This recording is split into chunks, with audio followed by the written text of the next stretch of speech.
We're a group of Gen Xers learning about our ADHD and neurodiversity later in life. Join us as we discuss interesting clips we find online and how they relate to our own life experiences. Welcome to This Is How My Brain Works. All right, everyone. Thank you for joining us for another This Is How My Brain Works. I am joined by Krista Gano and Jason Rudofsky. I'm Michael Collins, and today's clip is, we talk a lot about ADHD, autism, neurodiversity, spectrum, and you may or may not know that there are often other diagnoses that co-occur with these disorders, called comorbidities. Kind of one of those marble mouth words, comorbidity. And for example, I am formally diagnosed with ADHD and GAD, generalized anxiety disorder. It's always super fun to have to, not only deal with the one thing, but then the other thing that comes along with it. And there's also, depression, OCD, things like this. Today's clip, this is basically someone talking about anxiety in a certain situation, but it is so relatable. It was so relatable to me, the scenario that he paints, that I just loved the clip. And I thought it was a good opportunity to talk about these, what can co-occur with these diagnoses, these neurodiversities. So without further ado, sharing the screen. I found out in therapy that I have anxiety. I didn't know that. I thought I was just being polite all these years. You guys ever confuse politeness with anxious? That's what I've been doing my entire life. I had no idea until I was in therapy, and she was like, give me a public setting. And I was like, all right. Like when I'm on a plane and we're deboarding, I count the rows. And in my head, I'm like, all right, when that lady gets up, I'm going to get up. I got my bag over there. Don't forget that bag's over there. Oh, my wife's bag's over there. Don't forget that. And at that point, my wife would be like, is everything okay? Are you all right now? And I'm like, shut up. Are you ready? You need to be ready. She's like, what is happening right now? And I'm like, it's our turn. There's no time. We got to go. And I do that because I don't want to take half an extra second getting my bag down because maybe someone behind me will punch me in the back of the head. That's how I feel. When I'm deboarding a flight and there's someone in front of me and they're like, is my bag there or there? I'm behind them going, I think we get to kill him, right? I think we get to end this dude right now. And I don't want to be a victim in a scenario that I've created. And for all these years, I thought that was me being polite to my fellow man by getting out of the way. That's anxiety. I mean, someone yelled at me when I was 4 when they should have hugged me. And somehow 30 years later, that manifested into, I can't be in anyone's way. Found out in All right. Zoltan comedy. Zoltan. Yeah. Comedy. Yeah. You guys ever confuse polite? Okay. I've seen this. That's come up on my feed before. So I've seen that before. And literally I was like, oh my God, I do that. I do that on it. When I travel for business, I'm literally like, I will be in the aisle. I'm going to the moment that ding, stand up. I'm going to stand up. I just, 1, 2, 3, 4, 5, 6, 7. Okay. All right. I'm going, here we go. I do the exact same thing. It's awful. And then I do the opposite. And this might be the female in me. Like someone goes like, I just don't remember. I'm like, it's right there. I saw you put it. You want me to get it for you? I'll get it for you. Here's your bag. Like I even go in like into service mode. Sure. So get them out of my way faster. In the name of moving it along, because Yes. you're clearly going to hold things up. I'm going to expedite this. And then someone put out this thing about how rude it was for people to stand up right away and try to get off right away because everybody's going to get off in the same time. So you should just sit until it's your turn. And I was like, yeah, that's not going to happen for me. You know what I saw today? You know how there's these window washers at corners now everywhere? They're washing your window. You know what I'm talking about. Yes, I have a whole other thing about that. And I'll have a PSA. I don't want to get into it, but I'm at a light and I don't want to be the person who's like waiting or, someone's got to honk at you when the light turns green because you've been looking down at your phone, whatever. Yeah, right. But this guy's, it's a turn signal at a very busy intersection. So this woman's got the turn signal. There's 2 cars in front of her, but someone's washing the window. Yeah, so she can't run them over. Lose my mind. You knew it was like really close to, it wasn't like the light turned red. Okay, wash my window. It was like, we've been sitting there and, And so anyway, short turn thing, he's still washing the window. The 2 cars go and she's there. And I get anxious. Yeah. I get anxious. Like, doesn't that woman know? Like, why didn't she, like, you know, why did she accept Well, the washing? I'll tell you. Like, what about the people behind her? Like, what is Right. she thinking? But I'll tell you what she's thinking. She was just set upon by strange men who she doesn't know, who forced her to wash the windows because it made her feel scared. Because it just happened to me. And I'm alone in that car and I had 4 young men. I don't care where they come. They could have been, I don't care what color they are, who they are. The 4 young men.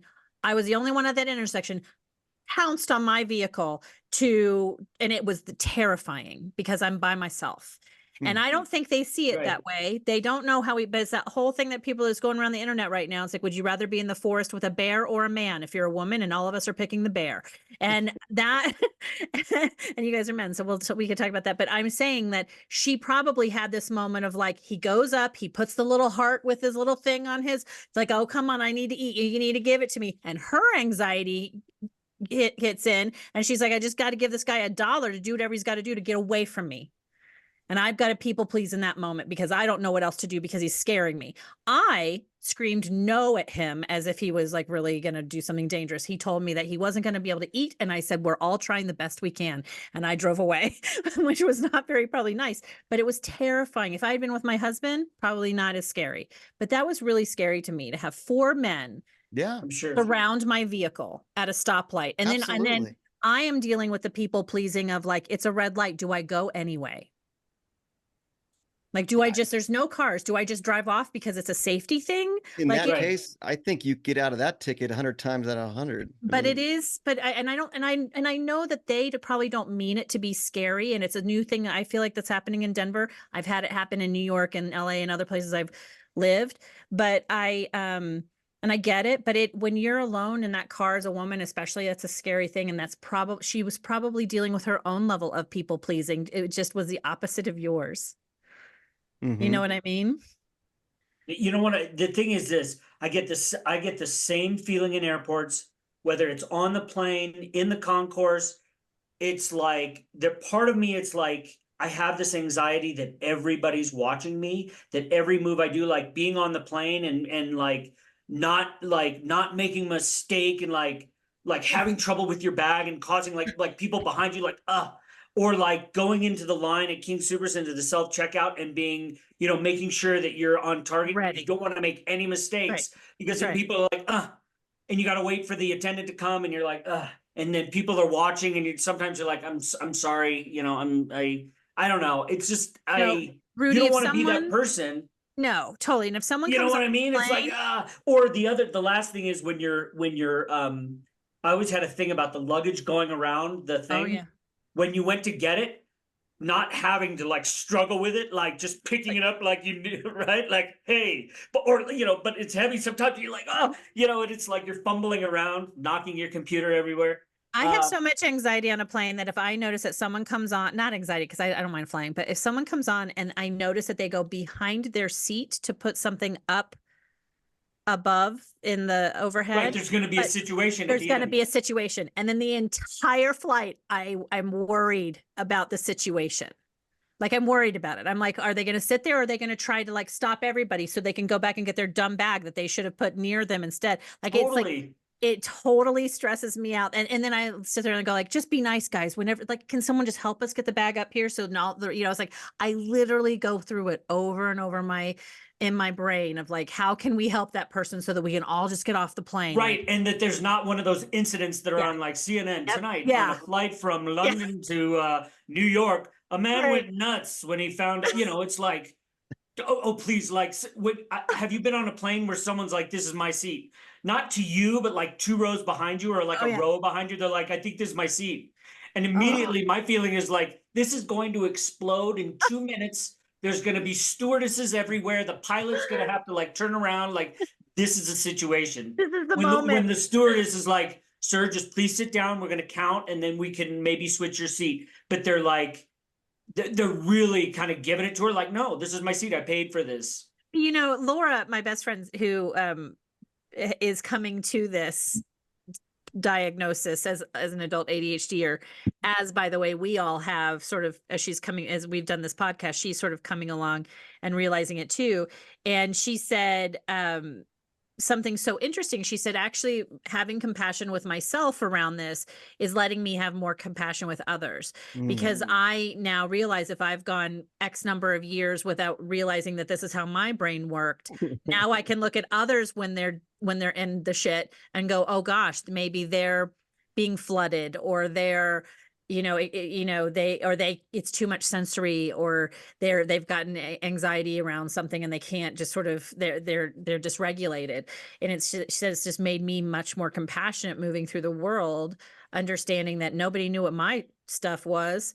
And if she hears this, she's going to laugh, but she went to a restaurant recently that was very overwhelming to her. And the person behind the counter noticed and shared some kindness with her. And then when they passed later on, she said, thank you for that. I was having, I was a little overwhelmed. And the woman said, well, I was just diagnosed with ADHD. And they ended up having this like conversation about the overwhelm of that restaurant in particular, and how they, she tries to help others with that. And it was, but it is like this level of compassion that you start to look at other people and go like, I don't know what's in that head, because no one knows what's in my head either.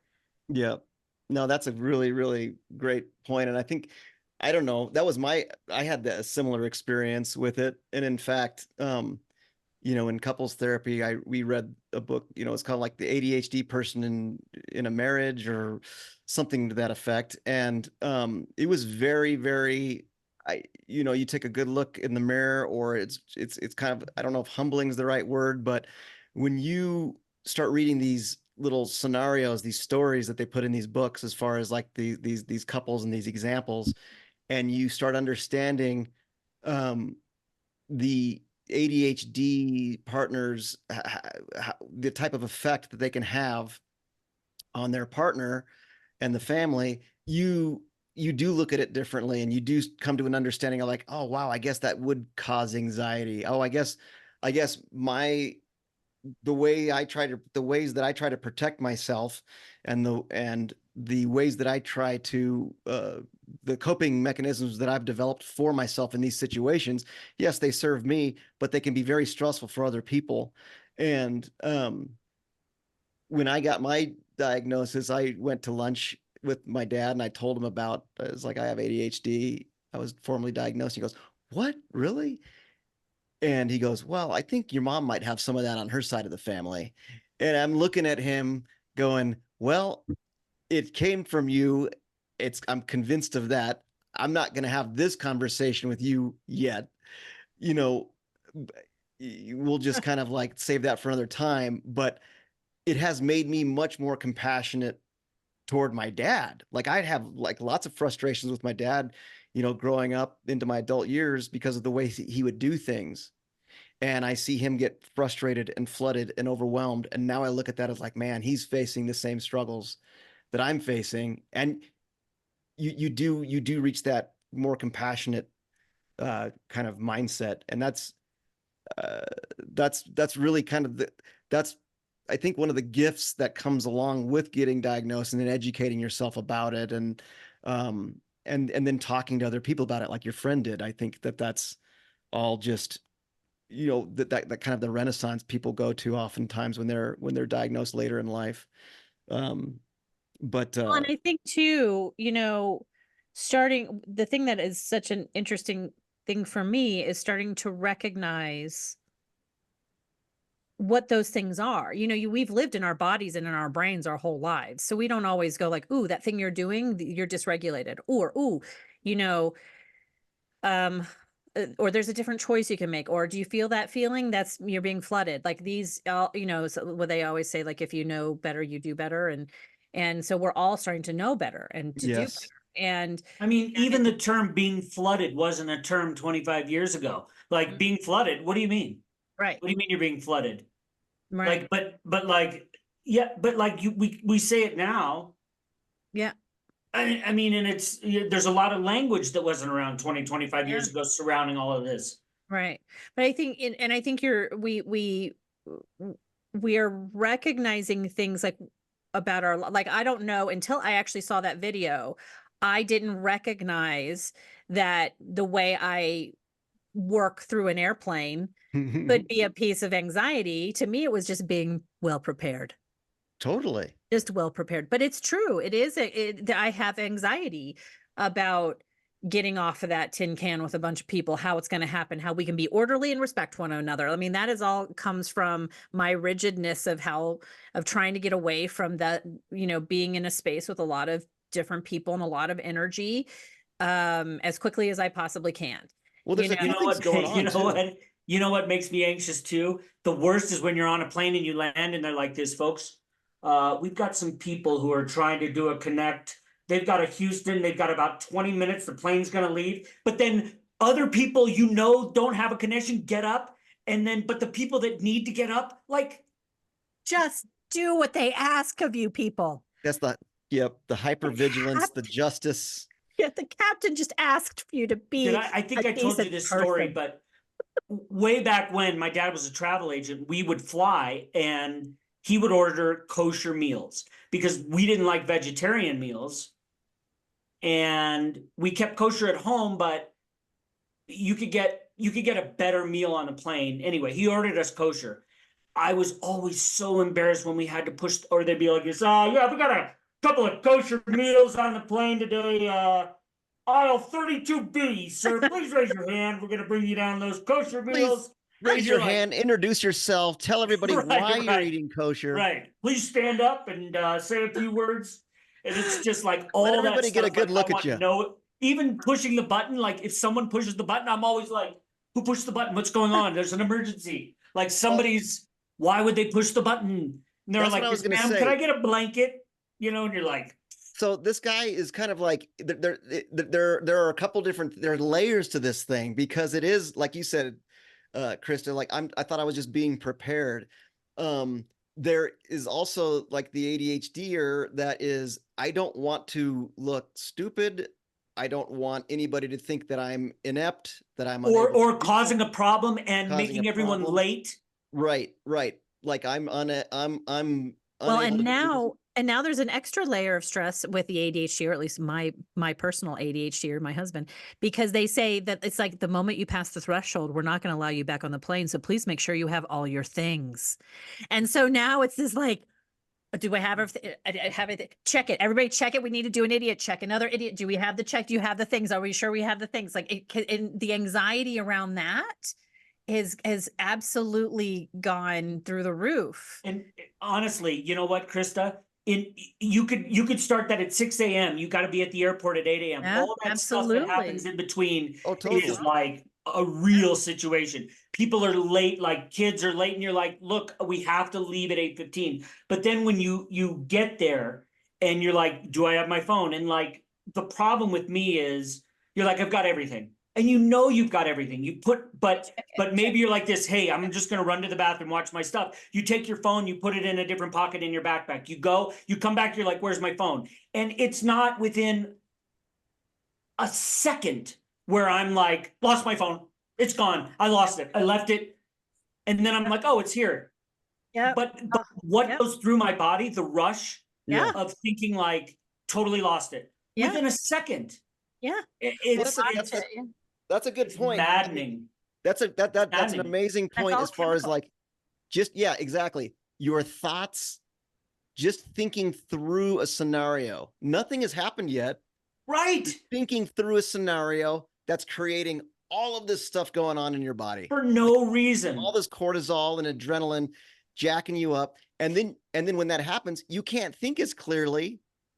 So then there's that challenge with it. And with the the ADHD brain also is like, so you have this ability to kind of project out like, okay, this is going to happen and this is going to happen and this you can kind of almost see things in the future, almost like this is how it's all going to unfold. And so you're really prepared for it.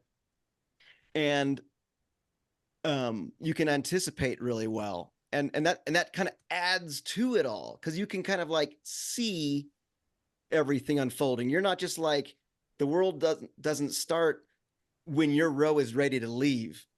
And So like, That's why I call it living in the wreckage of your future.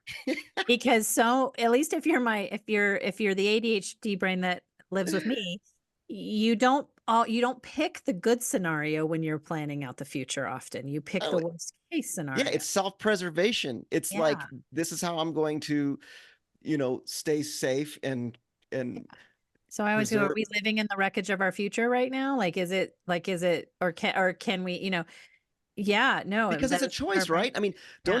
don't you ultimately have a choice of what your mindset is going to be in that moment? They said that if you can change your mindset to thinking positively for the majority of situations, you can add 4 years to your life. Oh my God. So this is I have Power. therapy on Fridays as well, and I was talking through this, something that came up this morning. I go, isn't that interesting how I had this stress response to this? That's how ingrained like these narratives and thought patterns are in me. I could have picked something totally different that would have been light and funny even, and had that experience. But like up until Yeah. recently, it's like, well, this is just my life. This is just my life, and this is So the way. there's two things I'll say. Like one is that I also heard that they did a number of tests on like sort of impossible problems to solve with people, right? Like, and then and it wasn't about IQ, it wasn't about aptitude, it wasn't about anything. The biggest thing that made them figure that something could be solved was just the mindset that someone believed it could be solved. It's And so amazing. it wasn't the rest of that stuff. It was the mindset. The other thing I'll say that I saw something I thought about Rudy when I heard this, and I have been trying it myself, and I think it's been working. We'll see. It might take a couple months to bear fruit, but it was talking about how when our brains put things away, it's a different part of the brain than the brain that recalls where to find something. Oh, And so for those of us who quickly put things away, who are neurodiverse, it doesn't always make sense to us later when we find it and it wasn't where it was. We're like, why did I put it there? It's because where you put something away does not match in your brain where you recall to try to get it again.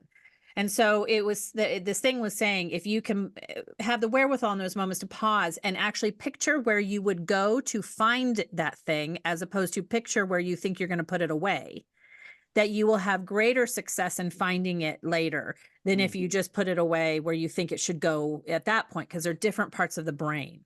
And I found that fascinating. I've been doing that lately. It's like I've been stopping going like, okay, I'm gonna put this thing away. I always lose this thing. I can never find this thing. Let me picture where the 3 places I would go if I were looking for it. And like I said, it hasn't borne fruit yet because I haven't looked for those things yet, but we will see. So There's a Krista, let me tell you something.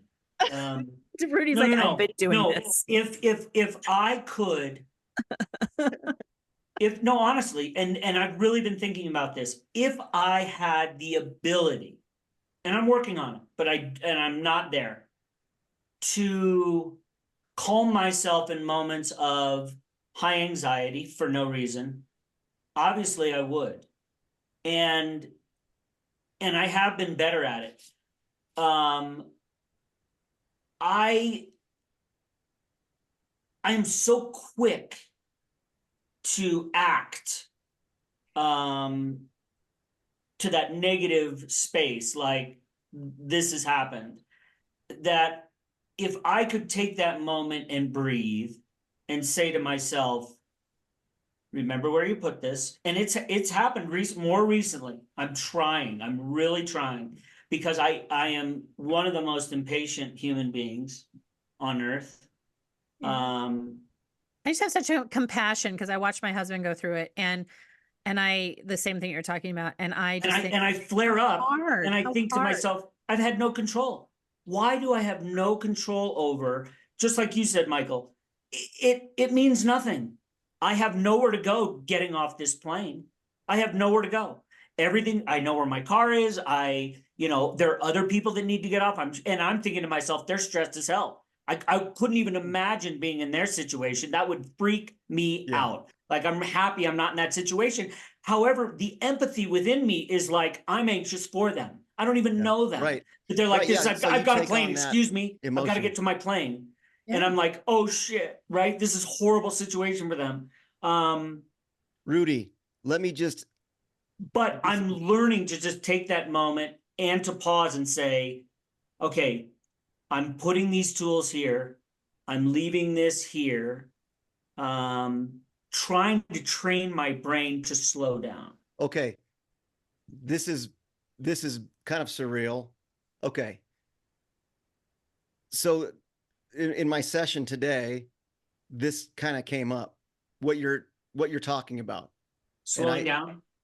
Yes. And so this is probably the 10th time she's mentioned this in a session, but and it is a muscle that you need to rewire how you think about things, how you do things. And this is Viktor Frankl. He is he has a quote that says, between stimulus and response, there is a space. In that space is our power to choose our response. In our response lies our growth and freedom. And that is, to me, massively profound, extremely difficult to, I think, to integrate it. You have to integrate it over time. I mean, It's over time. It's over time. Because I've noticed the difference in myself over time. I really, this last year, I would say, said to myself, I saw this one guy talking probably on TikTok, and he said, if you're going to make up the future, why wouldn't you choose to make up the positive?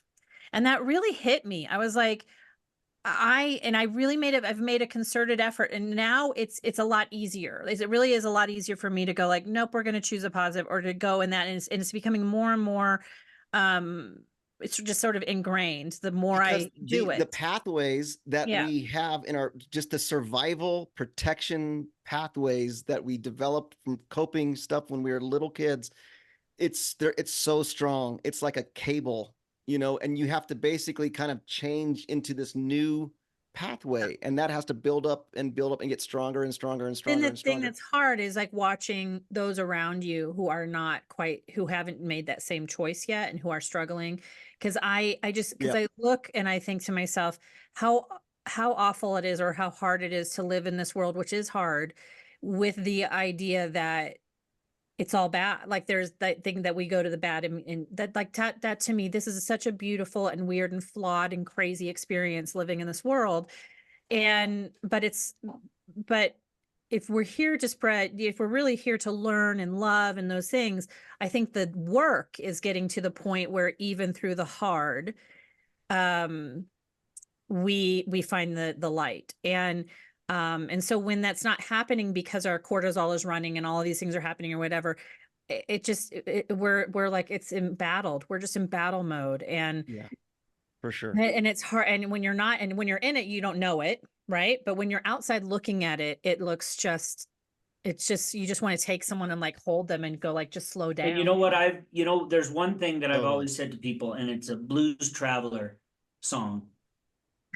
It won't mean a thing. It won't mean a thing in 100 years. It won't mean a thing in 100 years. And when you tell people that, if they're in a situation where the stress is so much and they feel like, if you say to them, look, this is really going to matter in 100 years. Think about it. I know it's like, but in 100 years, no one's going to care. So what that you drove that, like I drove a mower into the water. And at the moment I was like, all the things, like I'm the worst person on earth, on and on and on.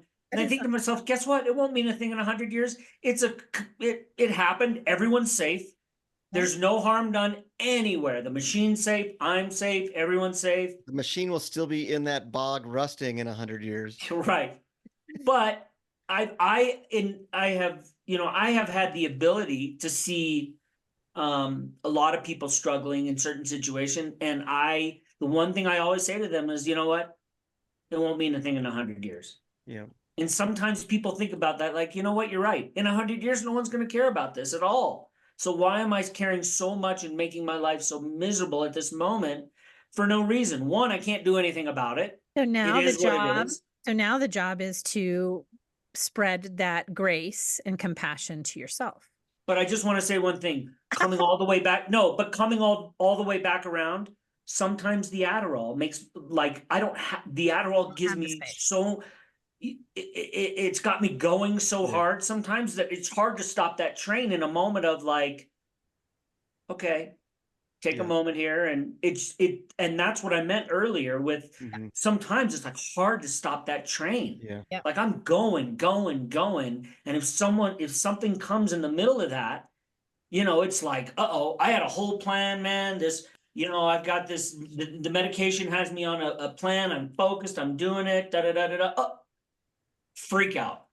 And it's because I've just been going so fast that it's like, it's hard to stop the train. Yeah. All right. Well, I'm not sure fast is always the very best. I'm going to let Michael bring it home. No, definitely not. On that train analogy, we would like to go back to the plane analogy, planes, trains, and automobiles. We've talked about them all, even mowers going into the water. Thank you for joining us. Next time you're on a plane and you're deboarding, just take that moment, take that breath, and try to let everybody get off the plane in peace and harmony. Thank you for joining us for another This Is How My Brain Works. We will see you next time. If you like this episode of This Is How My Brain Works, please like, subscribe, and share. For more info on today's clip, the hosts, and our podcast, check out the show notes. Thanks for listening.